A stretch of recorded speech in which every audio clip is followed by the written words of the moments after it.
War is scary, horrific, and deadly. But no conflict has lasted quite as long as the one between generations. Are millennials spoiled babies? Millennials. Gen Z. Gen Z. I cannot stand these people. They make me sick. Okay, boomer. So what makes this eternal struggle so struggling, and what makes young people in particular so scary? Every decade or so, we hear about how terrible the new generation is in comparison to the older generations. In one sense, it's a passing of the torch, but one truth still remains, and that is that the youth are going to destroy us all. A study in 2008 looking at the references of alcohol, tobacco, and other drugs in popular music found that references to these substances have been on a steep but steady rise since the 1950s. This study found that the average teenager would hear 35 references to alcohol, tobacco, and other drugs per hour listened to music. Proof that the young are inches away from pushing the doomsday button that is the weed. Except this same study also found that violent crimes and usage of these substances is down. So maybe music isn't unraveling society as we know it. But that's okay, because this video is about how the internet made us hate young people. So how about an article titled, Top 10 Reasons Why a Generation That Doesn't Appreciate Avocado on Their Toast Shouldn't Be Trusted, from a website like BuzzFeed. Or maybe a Facebook post about how I used to walk to school, uphill, in the snow, both ways. A popular criticism of Gen Z is that they want everything to be handed to them. They don't want to work, they don't want to do anything that requires them getting their elbows dirty. And this is nothing new. The world is passing through troublous times. The young people of today think of nothing but themselves. They have no reverence for parents or old age. They are impatient of all restraint. They talk as if they knew everything, and what passes for wisdom with us is foolishness for them. That's a quote from Peter the Hermit. This criticism is nothing new. This isn't something that is unique to Gen Z. In fact, every generation has critiqued the generation that comes after them for being impatient, for wanting everything to be handed to them, for being lazy.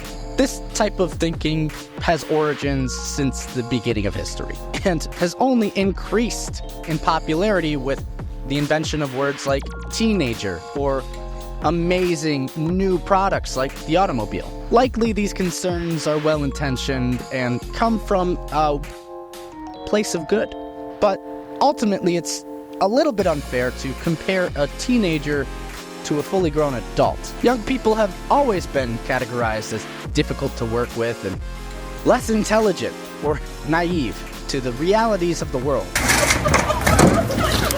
The funny thing is, when you compare 18 to 24-year-olds now to 18 to 24-year-olds in the 60s, a lot of macro trends are eerily similar. It's only natural to miss something that you can no longer have. And once you lose your youth, it's gone forever. Gerescophobia, or the fear of getting older, is a fear that we can all relate to. And it's a completely natural feeling to have. I mean, I don't want to die. I don't want to end up alone. But the thing about fear is that it tends to make us act irrationally or ridiculously. It could lead us to hate our friends, our family, our neighbors, somebody that we've never even met, all because we don't understand them. Brian Johnson is the most measured man in history. He is also a wealthy entrepreneur with the goal of achieving the biological age of 18, who has been spending millions at achieving this goal. The only thing is, Brian is 47 years old. He has the lung capacity of an 18-year-old, however, the skin of a 28-year-old, and the heart of a 36-year-old. Brian Johnson's primary physician, Dr. Oliver Zolliman, says that this is nothing out of the ordinary and that his results are to be expected. And although he's fighting valiantly, it's impossible to escape the singularity of elderliness. As we all know, elderly people are most likely to die from fright, and really all that they care about is their lawn and delicious conspiracies about the moon being cheese. Which is totally true, by the way, the moon is cheese. This fear is often projected onto younger generations by older generations.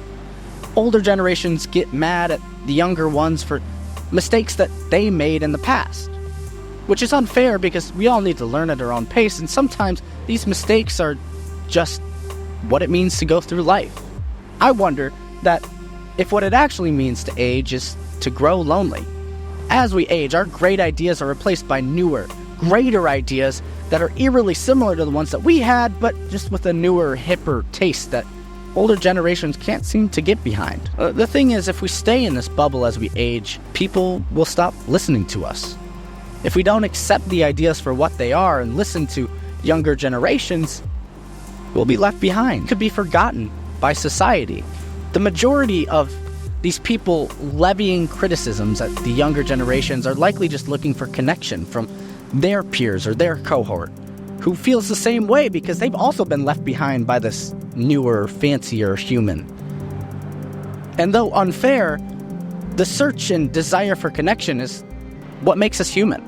No matter what happens in our lifetime, we all die alone.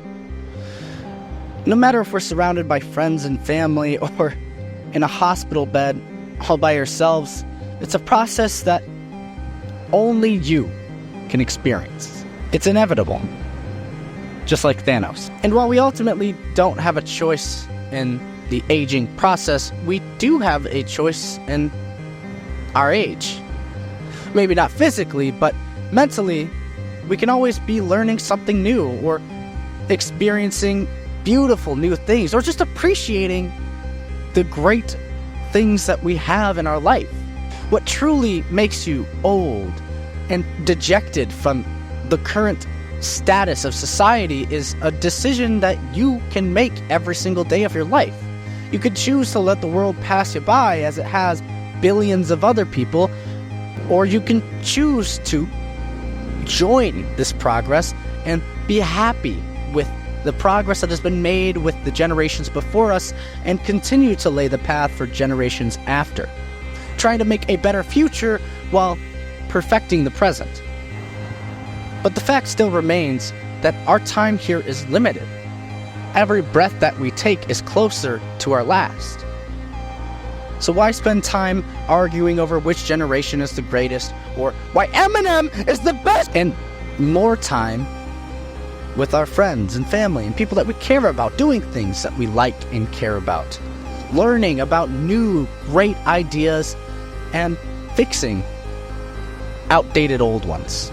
Basing our judgments of a person on the length of time that they have been on this earth is entirely a waste of time. We can march unwaveringly into the future or stand cautiously in the present. And with that, I hope I didn't waste your time. So if you enjoyed today's video, I would love it if you subscribed and left a comment about some time that you were age judged.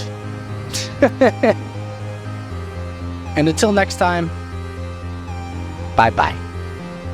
Mwah.